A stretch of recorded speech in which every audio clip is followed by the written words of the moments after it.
Yes, Keith, would you continue on, please? So it's got to be either an engineer or an architect. You know how Jesus, you know, as much as they think about us, we think about them.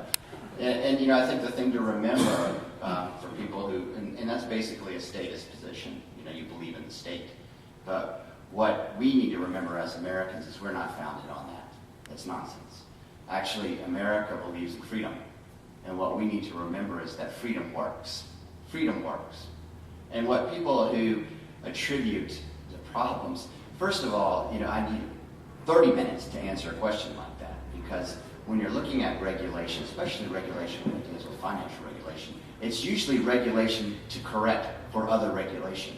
They're usually made an adjustment somewhere in the system that made that part screw up, and it continually trying to fix it to the point where they regulate it right into communism, really, a communist economy.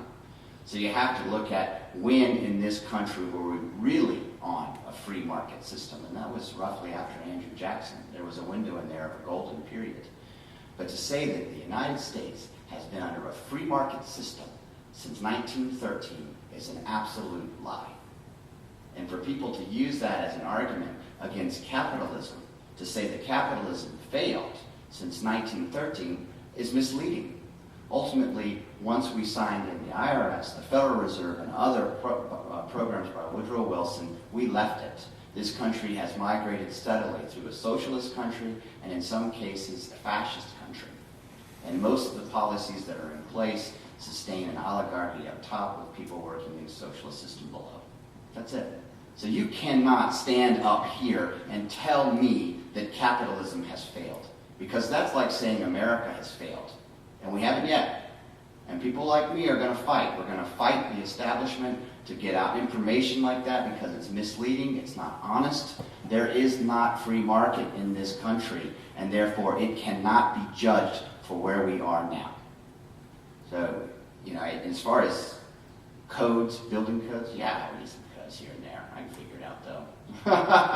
No, I understand that, and that's the role of government, and I understand that there is roles for government. I'm not advocating anarchy, but I do know that when government gets involved, most of the time they mess it up. If we're saying that the government's the cure for the economy, how did the 20th century work out? Let's just look at it. How did the 20th century go?